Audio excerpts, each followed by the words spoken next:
No capítulo 8 de Daniel, vamos estudar uma das profecias mais impressionantes de toda a Bíblia, que revela um ataque surpreendente das forças malignas contra a palavra de Deus e seu ensinamento acerca do ritual do santuário.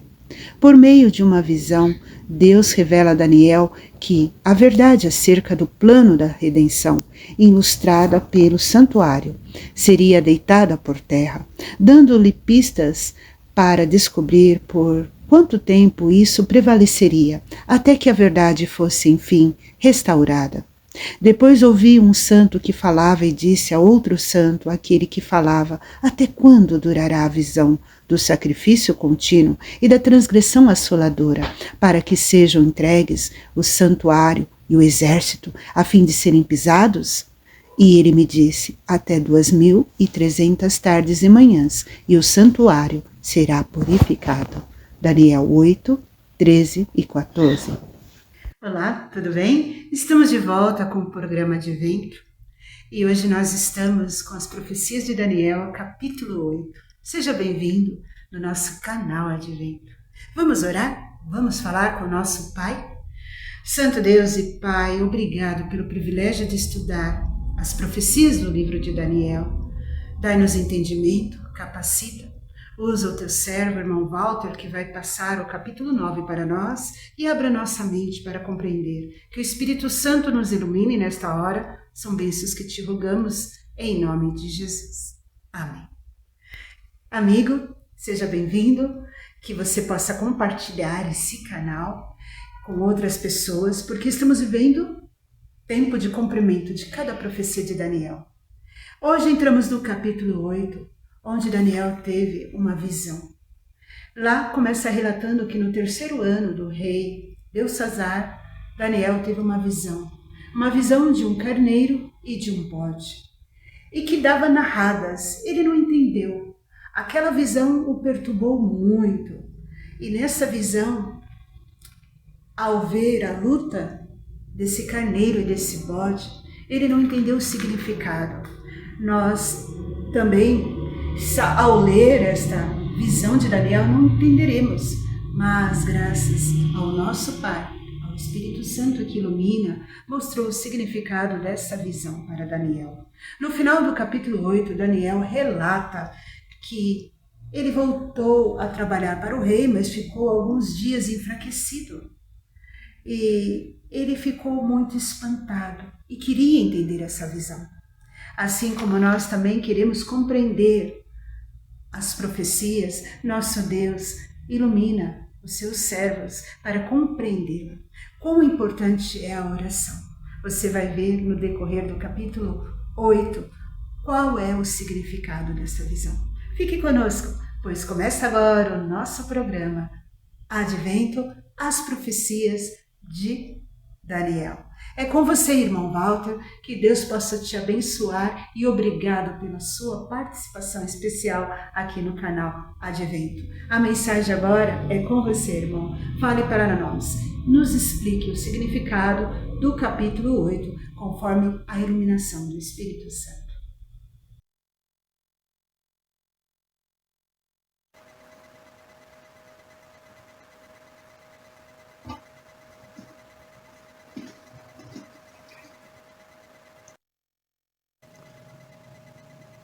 Olá, como que você está? Tudo bem? Tudo bom? Mais uma vez estamos aqui hoje falando sobre Daniel 8, né? As profecias em alta, né? E quero também aproveitar e mais uma vez a minha gratidão aos idealizadores desse canal, irmã Rose Claire, que Deus te abençoe. E nós estamos aqui para falar sobre o Daniel 8 e que Deus seja louvado nesse dia, pois as profecias, elas foram desenhadas por Deus através da sua onisciência divina. E o mesmo Deus tem total controle da história e dos seus desdobramentos. Então, vamos lá? Vamos lá então. Bem, e hoje nós vamos analisar então o capítulo 8 do livro do profeta Daniel. É uma visão paralela do capítulo 7 e ao sonho de Nabucodonosor sobre o capítulo 2. mas com novos detalhes, com algumas novas observações. Isso mais uma vez, revela a didática divina e nos dá também uma certa proteção no que diz respeito à interpretação das profecias. Porque se há um paralelismo entre os capítulos, então nós temos que sempre construir sobre o fundamento do que já foi lançado. Então aquilo que já foi lançado no capítulo 2, nós observamos com melhor clareza no capítulo 7 e hoje falaremos sobre o capítulo 8. E nós temos que sempre entender que as visões, as profecias, são paralelas e são semelhantes. Portanto, não podemos, assim, viajar ao bel prazer na interpretação dos elementos proféticos. Portanto, a profecia é uma verdade que se amplia. Um grande paralelo que nós podemos observar é que 3 anos após o capítulo 7 que falamos no estudo anterior, nós temos a visão agora do capítulo 8, onde surgem mais 2 animais. Esses 2 animais é o carneiro e o bode, sendo que o carneiro está alinhado com o urso. Foi possível lembrar lá do estudo do estudo anterior, que nós falamos sobre os 4 animais. E agora o carneiro ele vem alinhado com o urso, de Daniel, igualmente alinhado com os braços de prata da estátua. Ou seja, então vamos lá, como a gente está vendo ali em cima, o braço e o peito da estátua representa o urso, e o urso igualmente está havendo um paralelo com o carneiro. E o que tudo isso representa? Os medo-persas. Os medo-persas são representados, são poderes, os animais são os poderes. Mesma coisa acontece com o bode? Sim, a mesma coisa acontece com o bode nesse capítulo 8 que nós vamos falar. O leopardo, alado de Daniel 7, você vai olhando aí da direita para a esquerda, está vendo aí Daniel 7, o abdômen e o quadril da estátua também. Então, está alinhado o quadril da estátua, que é o bronze, alinhado com o leopardo, que também quer dizer a mesma coisa com o bode. O bode ele vai representar aí a Grécia. Então a Grécia, é isso que nós estamos estudando no dia de hoje. Bem, então, esse capítulo 8, na visão obtida por Daniel, é sobre um carneiro e um bode. O carneiro, com os seus 2 chifres, é identificado especificamente como a Média e a Pérsia. Então, entendendo que os medos eram uma parcela, era uma parte hoje, onde a gente vê o Irã, certo? A Média. Então, era um pedaço da Pérsia, e a sua capital era a Média. Então, por isso, você pode falar Medo-Persas ou Média-Pérsia. A Média era a capital. Bem, mas sendo que um dos chifres desse carneiro, ele é mais alongado, mostrando a supremacia persa dessa coalizão. Então, apesar de serem uma coalizão, medos e persas, os persas eles tinham uma supremacia um pouco maior. E também lá no verso 20, o bode de um só chifre, identificado como a Grécia, ele se locomove velozmente sobre a terra e aniquilou o carneiro. O bode, o unicórnio, é um único chifre, de bastante proeminência. Ele é representado pela Grécia e tinha um único chifre longo que representava quem? Alexandre o Grande. Esse bode não encostava no chão, pela visão de Daniel. Era rápido como um leopardo. O leopardo que já foi mostrado no capítulo 7, com as 4 asas. Ou seja, as conquistas gregas, elas foram muito mais rápidas, muito rápidas. E o jovem Alexandre o Grande, em 13 anos, ele se tornou o imperador grego, que obteve fantásticas conquistas rápidas, e por isso vemos o bode voando em velocidade. Porém, ainda muito jovem, com um pouco mais de 30 anos, Alexandre o Grande, ele veio a falecer. Muito bem, a profecia de Daniel, ela fala que esse chifre longo, único, unicórnio que o bode tinha, foi quebrado, ele quebrou.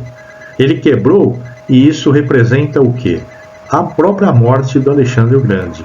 Só que no lugar desse chifre nasceram 4 outros chifres, né, que representam ou representavam na época os 4 braços direitos de Alexandre o Grande, que eram os seus 4 generais de confiança, né, o Lisímaco, o Cassandro, o Seleuco e o Ptolomeu. Então eles dividiram, após a morte de Alexandre o Grande, né, eles dividiram entre si os territórios que foram domínios conquistados pelo Império Grego. E eles criaram 4 novos reinos, porém um pouco mais enfraquecidos. É interessante nós falarmos também sobre o chifre pequeno que surgiu lá no capítulo 7, né, que falava de uma maneira orgulhosa, cheia de blasfêmias, e que surgiu após a queda de 3 outros chifres que estavam naquele animal, né, o 4º animal, um animal horripilante que Daniel nem soube descrever. E então caíram 3, eram 10 chifres, 3 chifres caíram e surgiu um pequeno chifre. Então, a seção mais importante agora do capítulo 8, falando agora do capítulo 8, é a mais desafiadora, né, que está nos versos 9 e 14, onde fala também de um pequeno chifre, que seria um 5º chifre. Olha só, o chifre aí do bode, né, surgiram 4 chifres, representando os 4 generais de confiança de Alexandre o Grande, e depois surge um pequeno chifre na cabeça do bode. E foi dito que ele chegou até mesmo a atingir o príncipe do exército. Quem que é o príncipe? Príncipe com letras maiúsculas, né? Que está na Bíblia. Príncipe do exército é o próprio Jesus. Então, nós estamos falando de 4 chifres notáveis para os 4 ventos do céu, e aconteceu que de um dos 4 ventos, ou de um dos 4 pontos cardeais, saiu um chifre pequeno e se tornou muito forte, né? Alguns pensam até que o profeta está falando daquele rei Antíoco Epifânio, daquela dinastia Seleucida, né? Mas isso na Bíblia não declara, né? Mesmo porque os chifres na Bíblia, eles representam reinos, e ele foi apenas um rei pontual, né? Um rei individual.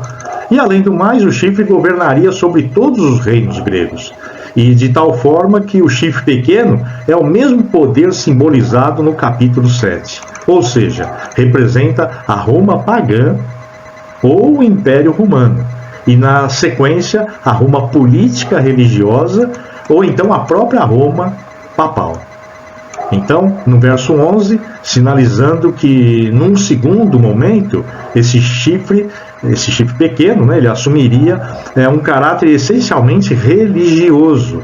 Nós estamos falando sobre o domínio papal, a predição cumprida nas ações de Roma papal. Durante os séculos, tentou-se convencer o mundo de que não podemos ir diretamente a Deus por meio de Jesus para obter o perdão da salvação. Era isso que pregavam.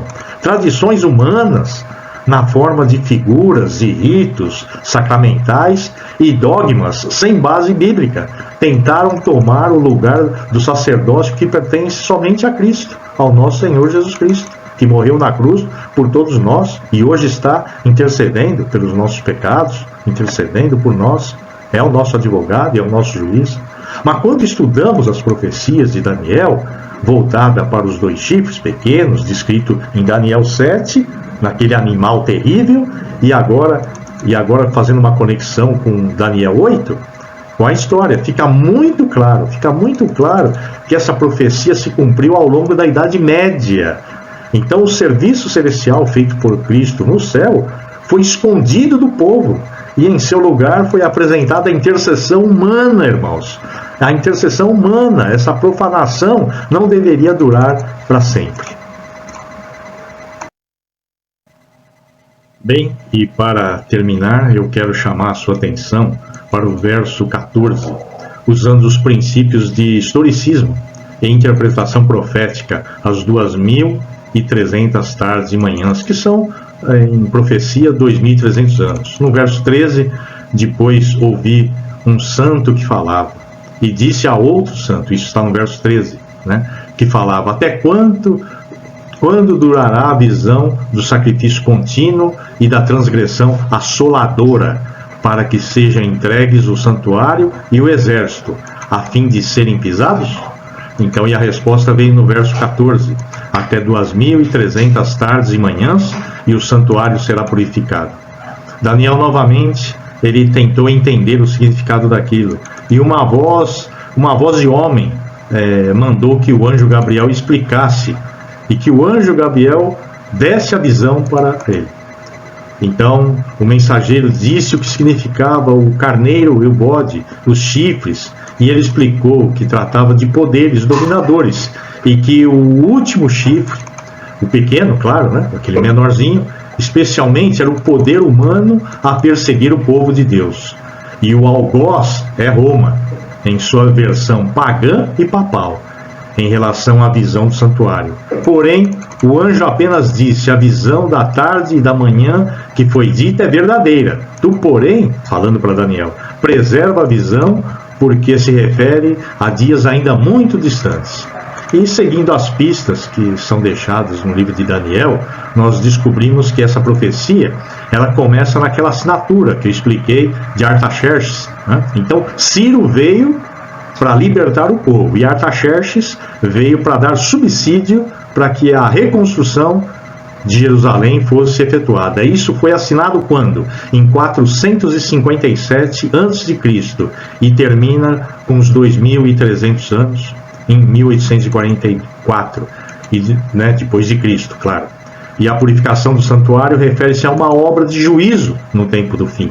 O santuário celestial é purificado não por sangue de animais, mas pela vida e morte de Jesus Cristo.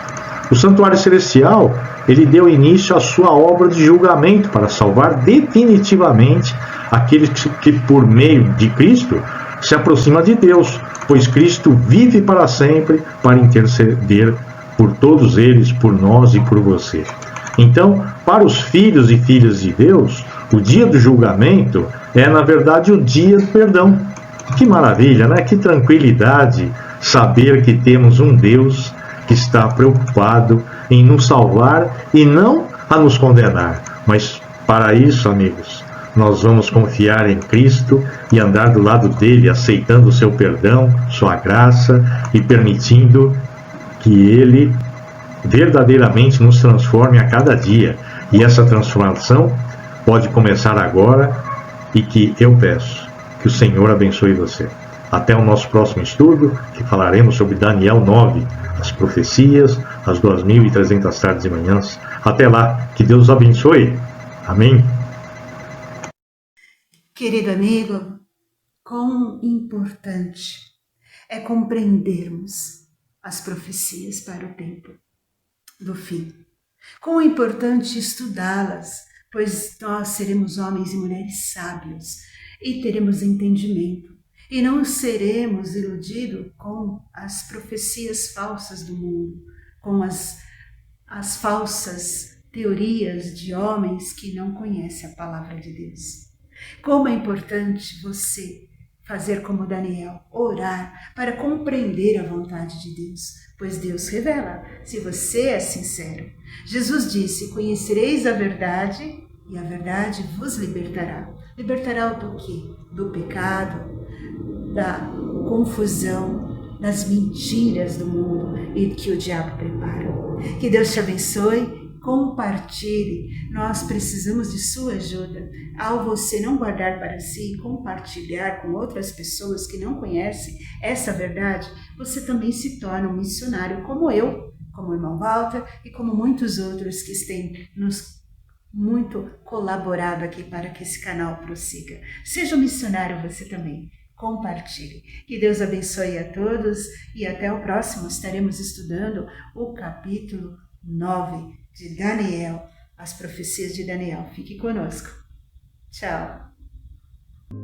Obrigada, Senhor, porque sabemos que o Senhor está no controle de todas as coisas e cuida de nós. E antes que tudo que aconteça neste mundo, o Senhor nos revela, nos prepara, fortalece a nossa fé.